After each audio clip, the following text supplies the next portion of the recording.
എല്ലാവർക്കും ഈ എപ്പിസോഡിലേക്ക് സ്വാഗതം. ഈ കോവിഡ് കാലത്ത് നമ്മൾ തിരിച്ചറിഞ്ഞ ഒരു വലിയ നന്മ കുടുംബങ്ങളുടെ ഹൃദ്യതയുടേതാണ്. ഹൃദ്യമായ കുടുംബ ബന്ധങ്ങളുള്ളവരൊക്കെ ഈ പകർച്ചവ്യാധിയുടെ ദുരന്തത്തിൻ്റെ കാലഘട്ടത്തെ അതിജീവിച്ചിട്ടുണ്ട്. കാരണം പുറത്തെങ്ങും ഇറങ്ങി നടക്കാൻ പറ്റാത്ത സാഹചര്യങ്ങളുണ്ടായപ്പോൾ കുടുംബം മാത്രമാണ് ഏറ്റവും സുരക്ഷിതമായ ഇടം. കുടുംബത്തിനുണ്ടാകുന്ന ഭക്ഷണമാണ് ഏറ്റവും വിശ്വസിക്കാവുന്ന ഭക്ഷണം. കുടുംബത്തിലുള്ളവരെ മാത്രമേ നമുക്ക് വിശ്വസിക്കാൻ പറ്റത്തുള്ളൂ എന്നൊക്കെയുള്ള ആ ഒരു സാഹചര്യത്തിലേക്ക് നമ്മൾ കടന്നു വന്നു. അത് പലർക്കും വലിയൊരു ഉൾക്കാഴ്ചയായിരുന്നു. കുടുംബത്തിൽ ഹൃദ്യത വർദ്ധിപ്പിക്കണം, ബന്ധങ്ങളുടെ ഹൃദ്യത വർദ്ധിപ്പിക്കണമെന്ന് തോന്നി. അതോടൊപ്പം ചിലയിടങ്ങളിലൊക്കെ നല്ല ബന്ധങ്ങളില്ലാത്ത കുടുംബങ്ങളിൽ അസ്വസ്ഥതകളും ഉടലെടുത്തതായിട്ട് നമുക്കറിയാം.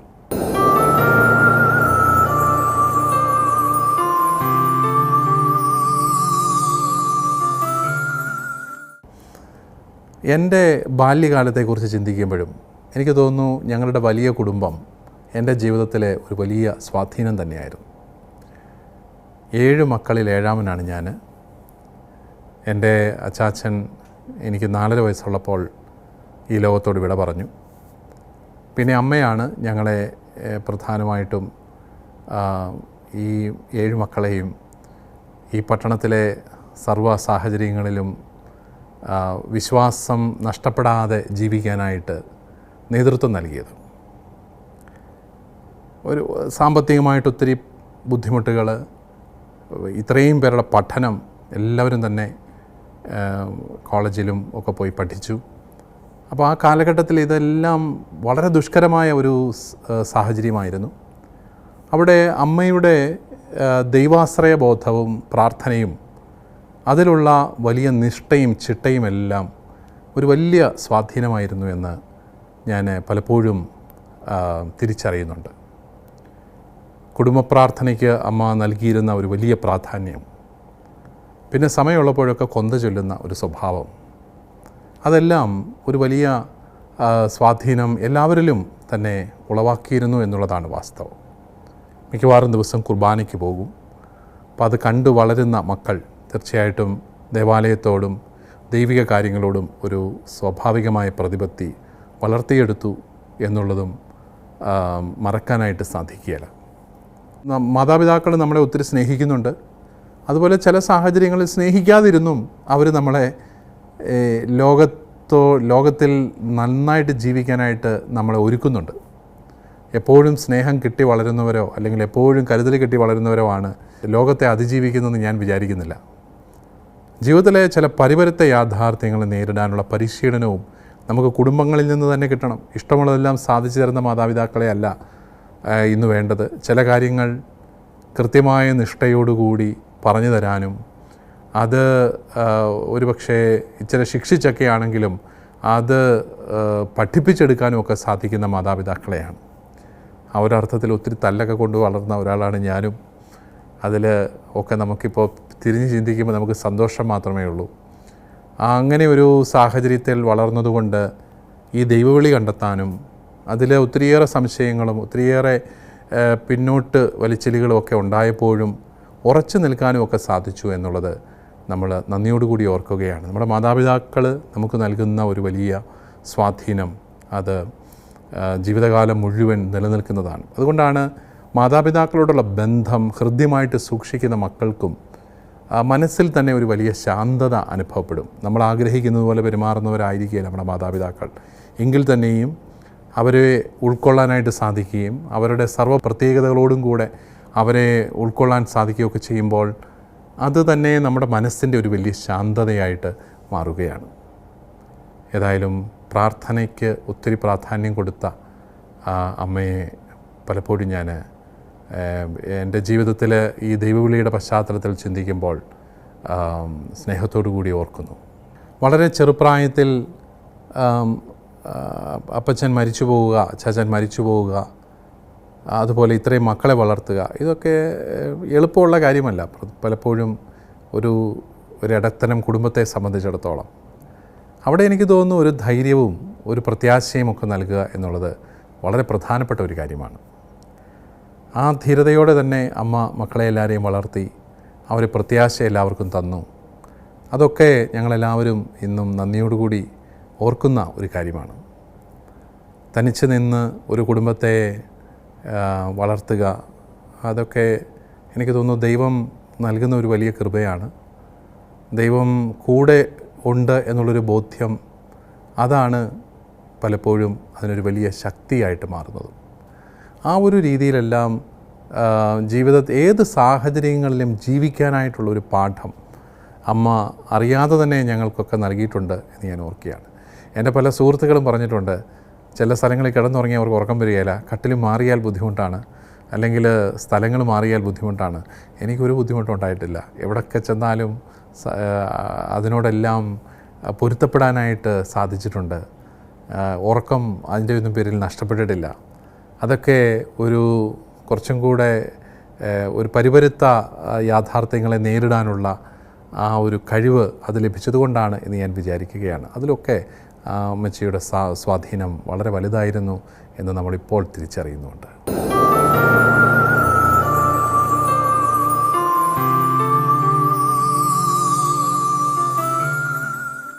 എൻ്റെ അച്ചാച്ചനെക്കുറിച്ചുള്ള ഓർമ്മകൾ എനിക്ക് വളരെ കുറവാണ്. കാരണം 4.5 വയസ്സുള്ളപ്പോഴാണ് അച്ചാച്ചൻ ഈ ലോകത്തിൽ നിന്ന് വേർപിരിഞ്ഞു പോകുന്നത്. അത് വളരെ അപ്രതീക്ഷിതമായിരുന്നു. അദ്ദേഹം മലങ്കര കത്തോലിക്ക സഭയുടെ മാനേജ്മെൻറ്റിൽ ഒരു സ്കൂളിൽ പഠിപ്പിക്കുകയായിരുന്നു. ഞാൻ മനസ്സിലാക്കുന്നത് മരണമടയുമ്പോൾ ചേപ്പാട് എന്ന് പറയുന്ന ഹരിപ്പാട് അടുത്തുള്ള സ്ഥലത്ത് സ്കൂളിൽ പഠിപ്പിക്കുകയായിരുന്നു എന്നാണ് ഞാൻ മനസ്സിലാക്കുന്നത്. അദ്ദേഹത്തെക്കുറിച്ച് വളരെ കുറച്ച് കാര്യങ്ങൾ മാത്രമേ ഓർമ്മയുള്ളൂ. ഒരോർമ്മ,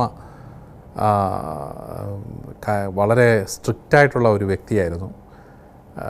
പലപ്പോഴും തിങ്കളാഴ്ച മുതൽ വെള്ളിയാഴ്ച വരെ സ്കൂളിലായിരിക്കും, വീക്കെൻഡിൽ മാത്രമേ വീട്ടിൽ വരികയുള്ളൂ. വരുന്നു കഴിഞ്ഞാൽ എല്ലാവരും ഇരുത്തി പഠിപ്പിക്കുകയും കാര്യങ്ങളെല്ലാം ചിട്ടയോടുകൂടി കൊണ്ടുപോവുകയൊക്കെ ചെയ്യുന്ന അച്ചാച്ചനെക്കുറിച്ചുള്ള നേരിയ ഓർമ്മകളുണ്ട്.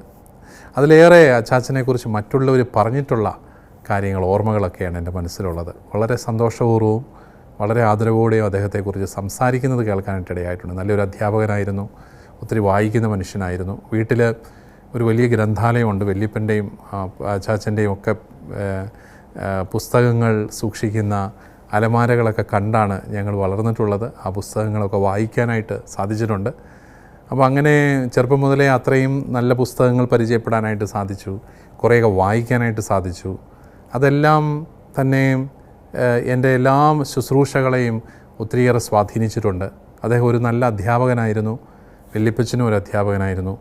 അതുകൊണ്ട് തന്നെയും ഞാനും ഒത്തിരിയേറെ അധ്യാപന ശുശ്രൂഷയിൽ ഒത്തിരി ഇടപെടേണ്ടതായിട്ട് വന്നിട്ടുണ്ട്. ആ ശുശ്രൂഷയിലായിരുന്നു ഞാൻ. അതുകൊണ്ട് തന്നെ ഒരു നല്ല അധ്യാപകനാകാൻ എനിക്കും സാധിച്ചിട്ടുണ്ട് എന്ന് ഞാൻ കരുതുകയാണ്. നമ്മളൊക്കെ എന്തായിരിക്കുന്നു അതിനെല്ലാം നമ്മൾ മാതാപിതാക്കളോട് കടപ്പെട്ടിരിക്കുന്നു എന്ന് പലപ്പോഴും തോന്നാറുണ്ട്. അപ്പന്മാർ മക്കൾക്ക് കൊടുക്കുന്ന ഏറ്റവും വലിയ ഒരു നന്മ എന്തായിരിക്കും? എൻ്റെ വിചാരം അഭിമാനബോധമാണെന്നാണ്. അഭിമാനത്തോടെ ജീവിക്കാനായിട്ട് അപ്പനൊരു അഡ്രസ്സ് നമുക്കുണ്ടാക്കി തരികയാണ്. ആ ഒരു രീതിയിൽ നോക്കുമ്പോൾ അഭിമാനകരമായ ഒരു അഡ്രസ്സ് അച്ചാച്ചൻ ഉണ്ടാക്കി തന്നിട്ടുണ്ട്. അദ്ദേഹം നല്ലൊരു അധ്യാപകനായിരുന്നു. അതുപോലെ സാമൂഹ്യ കാര്യങ്ങളിലൊക്കെ താല്പര്യമുള്ള വ്യക്തിയായിരുന്നു. വീട്ടിൽ വരുമ്പോഴെല്ലാം എല്ലാ ദിവസവും കുർബാനയ്ക്ക് പോകുന്ന ഒരു വ്യക്തിയായിരുന്നു. അങ്ങനെ വലിയ ആത്മീയതയുള്ള, തന്നോട് തന്നെ വളരെ സ്ട്രിക്റ്റായിട്ടുള്ള ഒരു മനുഷ്യനായിരുന്നു. അതുപോലെ പഠനത്തിൻ്റെയും വായനയുടെയും ഒക്കെ തലത്തിൽ മക്കളെ എല്ലാവരെയും വെല്ലുവിളിക്കുന്ന ഒരു സ്വഭാവം എന്ന് പറഞ്ഞാൽ ജീവിതത്തിലൂടെ വെല്ലുവിളികൾ ഉയർത്തുന്ന ഒരു രീതിയായിരുന്നു അദ്ദേഹത്തിൻ്റേത്. അതൊക്കെ ഒത്തിരിയേറെ സഹായിച്ചിട്ടുണ്ട്. നമുക്ക് ഒത്തിരിയേറെ അഭിമാനം തോന്നിയിട്ടുണ്ട് അച്ചാച്ചനെക്കുറിച്ച് എന്ന് ഞാൻ ഓർക്കുകയാണ്. അദ്ദേഹത്തിനെ കൂടെ പഠിപ്പിച്ചവരും അദ്ദേഹത്തിൻ്റെ വിദ്യാർത്ഥികളുമൊക്കെ വളരെ നല്ല കാര്യങ്ങൾ അദ്ദേഹത്തെക്കുറിച്ച് പറഞ്ഞ് കേൾക്കാനായിട്ട് ഒക്കെ ഇടയായിട്ടുണ്ട്. അതും നമ്മുടെ ഓരോരുത്തരുടെയും വ്യക്തിത്വത്തിന് ഒരു വലിയ കരുത്താണ്. കാരണം നമ്മുടെ മാതാപിതാക്കളെക്കുറിച്ച് മറ്റുള്ളവർ നല്ലത് പറയുന്നതും അവരെക്കുറിച്ച് അഭിമാനിക്കാനായിട്ട് വക കണ്ടെത്താൻ സാധിക്കുന്നതുമെല്ലാം ഒരു വലിയ കാര്യമായിട്ട് ഞാൻ കരുതുകയാണ്. അച്ചാച്ചനെക്കുറിച്ച് അദ്ദേഹത്തിൻ്റെ കൂടെ ഉണ്ടായിരുന്ന ഒരു അധ്യാപകൻ എന്നോട് പറഞ്ഞത്, അദ്ദേഹം എന്ത് കാര്യം ചോദിച്ചാലും അതിനൊരു ഉത്തരം കണ്ടെത്തി തരുമായിരുന്നു. അദ്ദേഹം ഒരു അന്നത്തെ ഒരു എൻസൈക്ലോപീഡിയ പോലെയായിരുന്നു എന്നൊക്കെ പറഞ്ഞ് കേട്ടിട്ടുണ്ട്. ഒത്തിരി വായിക്കുന്നത് കൊണ്ടാവാം, എല്ലാത്തിനും പ്രത്യേകിച്ച് സഹാധ്യാപകർക്കൊക്കെ അവരൊക്കെ എന്ത് ചോദിച്ചാലും ഉത്തരങ്ങളൊക്കെ കണ്ടെത്തി പറഞ്ഞു കൊടുത്ത് അങ്ങനെയൊക്കെ അവരെ സഹായിച്ചിരുന്നു. അപ്പോൾ ആ തലത്തിൽ, അറിവിൻ്റെ തലത്തിൽ, അതുപോലെ ബസ്സിൽ യാത്ര ചെയ്ത് കഴിഞ്ഞാൽ ആരെങ്കിലും ആവശ്യക്കാർ വന്നു കഴിഞ്ഞാൽ ഉടനെ എഴുന്നേറ്റ് കൊടുക്കും. അവസാനം ഈ മനുഷ്യൻ ഒരിക്കലും ഇരിക്കാനായിട്ട് കിട്ടത്തില്ലായിരുന്നു എന്നൊക്കെ പറഞ്ഞു കേട്ടിട്ടുണ്ട്. പക്ഷേ അതൊക്കെ അദ്ദേഹത്തിൻ്റെ നന്മകൾ തന്നെയാണ്. അങ്ങനെയൊക്കെയുള്ള ചില ഓർമ്മകൾ മനസ്സിൽ എപ്പോഴും ഉണ്ട്. പിന്നെ ദേവാലയത്തിൽ എപ്പോഴും പോവുകയും പ്രാർത്ഥിക്കുകയും ഒക്കെ ചെയ്യുന്ന ഒരു വ്യക്തി. ആ രീതിയിലെല്ലാം അദ്ദേഹത്തെക്കുറിച്ചുള്ള ഓർമ്മകൾ, ചെറിയ നേരിയ ഓർമ്മകൾ മറ്റുള്ളവരുടെ അനുസ്മരണങ്ങളിൽ നിന്നൊക്കെ കേൾക്കുവാനായിട്ട് ഇടയായിട്ടുണ്ട്.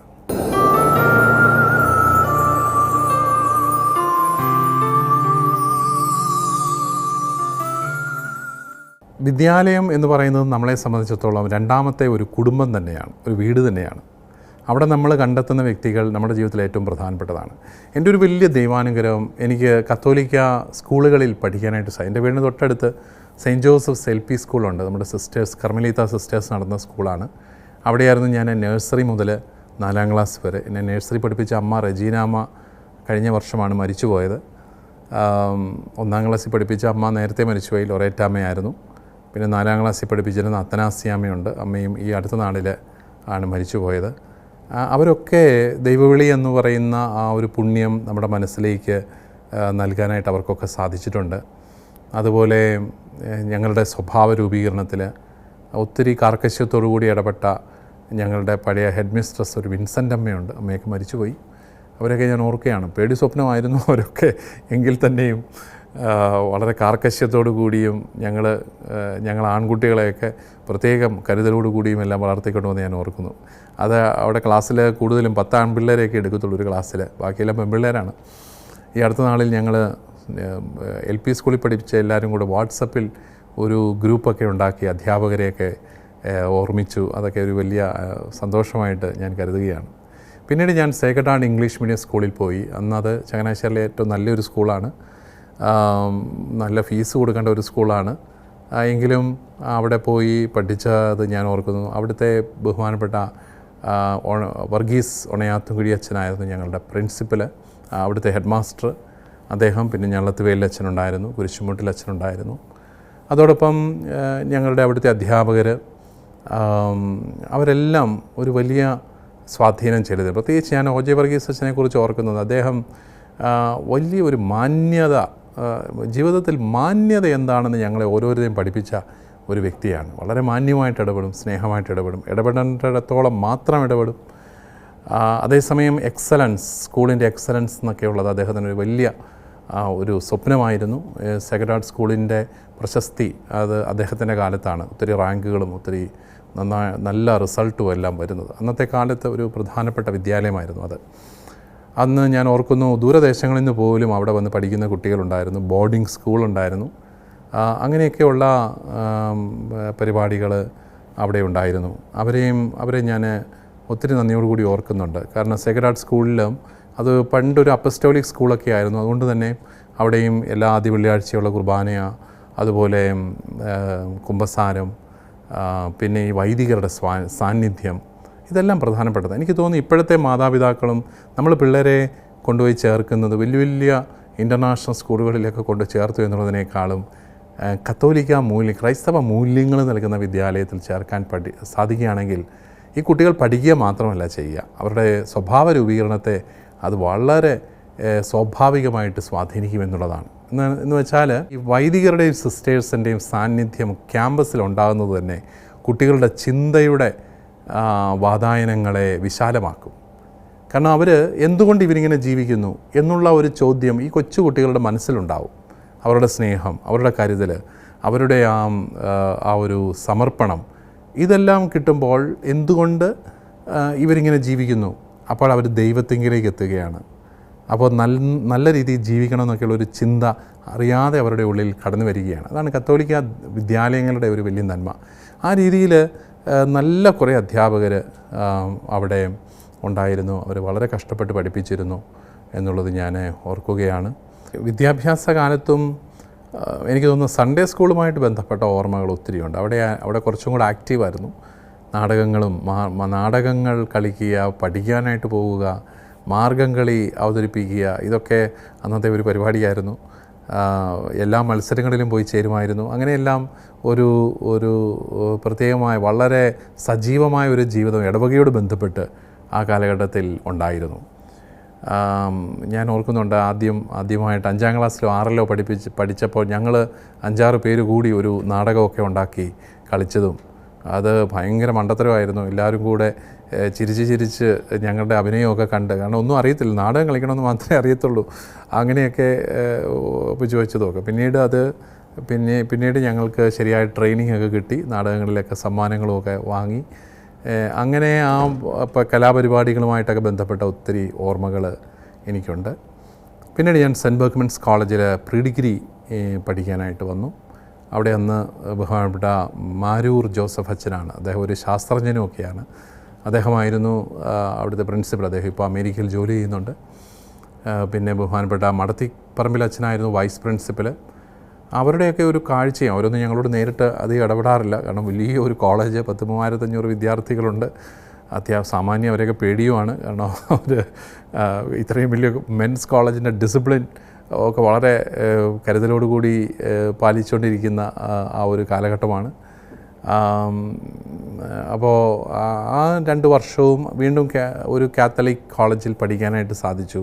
അവിടെയും ഒത്തിരി വൈദികരുണ്ടായിരുന്നു. അവിടെ വട്ടക്കളവച്ചനുണ്ടായിരുന്നു, അതുപോലെ ഫിലിപ്സ് വടക്കേക്കളവച്ചൻ പഠിപ്പിക്കുന്നുണ്ടായിരുന്നു, ടോം കുന്നുംപുറവച്ചനുണ്ടായിരുന്നു. ഇങ്ങനെയൊക്കെയുള്ള ഒത്തിരി വൈദികർ, പുഞ്ചയിലച്ഛന്, കടവിലച്ഛന്, അവരെയൊക്കെ ഞാൻ ഓർക്കുകയാണ്. അപ്പം അങ്ങനെയുള്ള അതുപോലെ നല്ല കുറേ അധ്യാപകർ, അവരെയൊക്കെ ഓർക്കുന്നു. പക്ഷേ കോളേജ് കുറച്ചും കൂടെ വിശാലമായ ലോകം.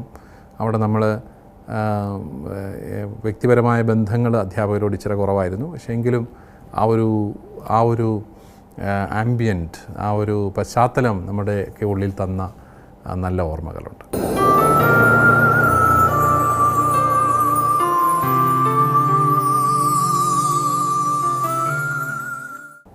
ദൈവം നമ്മുടെ എല്ലാവരുടെയും ഉള്ളിൽ നമ്മളറിയാതെ നമ്മളെ അനുഗമിക്കുന്ന ഒരു സ്നേഹമാണ് എന്ന് ഞാൻ വിശ്വസിക്കുകയാണ്. നമ്മളെ ഓരോരുത്തരെയും കുറിച്ച് വലിയ പ്രതീക്ഷയാണ് തമ്പുരാന്.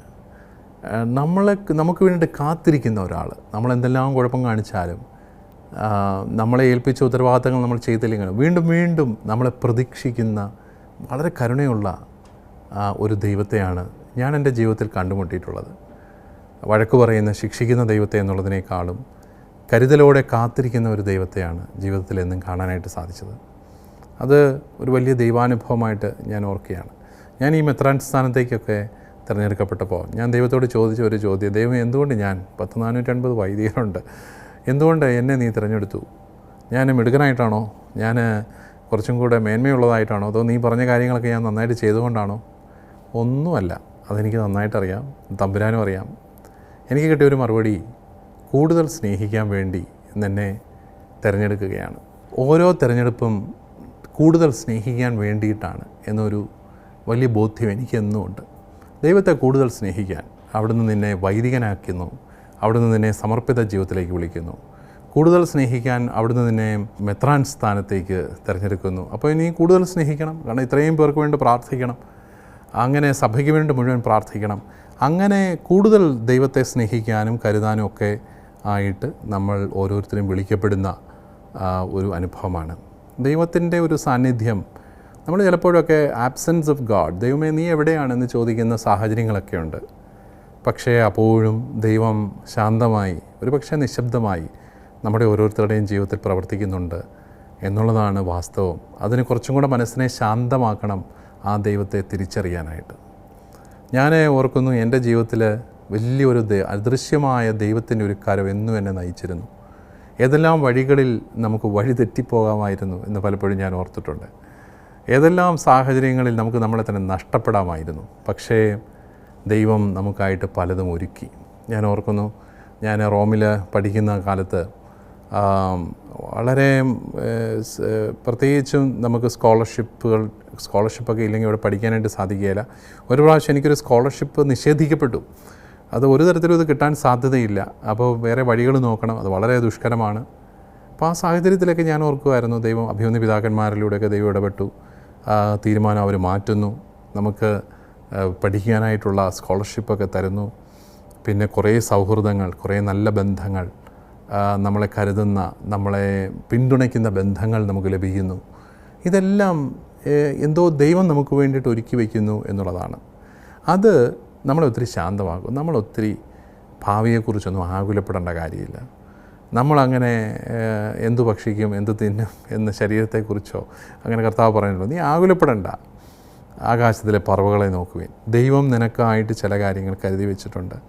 നിന്നെ കൊണ്ട് എന്തൊക്കെയോ ചെയ്യാൻ ദൈവം ആഗ്രഹിക്കുന്നുണ്ട്. പക്ഷെ നീ ഒരു കാര്യം ചെയ്യണം, ദൈവത്തോട് സഹകരിക്കണം. നമ്മൾ ദൈവത്തോട് സഹകരിച്ചാൽ മാത്രം മതി. നമ്മൾ നമുക്ക് വേണ്ടിയിട്ട് ഒത്തിരി കണക്കൂട്ടലുകൾ ഉണ്ടാക്കേണ്ട കാര്യമില്ല. നമുക്ക് ഓരോരുത്തർക്കും ഒരു സ്പേസ് ദൈവം തരുന്നുണ്ട്.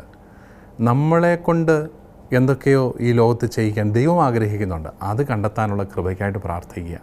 ദൈവമേ, നിൻ്റെ ഹിതം എന്താണ്, അത് മാത്രം. സഭയുടെ ഭാവി, നിൻ്റെ ഭാവി, നിൻ്റെ സമൂഹത്തിൻ്റെ ഭാവി, ഇതെല്ലാം ദൈവത്തിൻ്റെ കരങ്ങളിലാണ്. കാരണം ദൈവത്തിന് ഈ ലോകത്തെ രക്ഷിക്കാൻ പദ്ധതിയുണ്ട്. അത് നിന്നെ ആശ്രയിച്ചുള്ളൊരു പദ്ധതിയല്ല, നിന്നെ കണ്ടുകൊണ്ടുള്ളൊരു പദ്ധതിയല്ല. പക്ഷേ നിനക്ക് എന്തെങ്കിലുമൊക്കെ ചെയ്യാനായിട്ടുണ്ട് ഇതിനകത്ത്. ആ ഒരു വലിയ കാഴ്ചപ്പാട് അത് നമ്മളെ ഒത്തിരി ശാന്തമാക്കും. എനിക്ക് തോന്നുന്നു അതുകൊണ്ട് തന്നെ ആ ദൈവവിശ്വാസം നമ്മളെ കൂടുതൽ പ്രത്യാശയുള്ളവരാക്കി മാറ്റുകയും ഒത്തിരി ശാന്തതയിലേക്ക് നമ്മളെ നയിക്കുകയും ചെയ്യും. അസ്വസ്ഥതകൾ കുറയും, ആകുലതകൾ കുറയും. ഞാൻ പലപ്പോഴും ചിന്തിക്കാറുണ്ട്,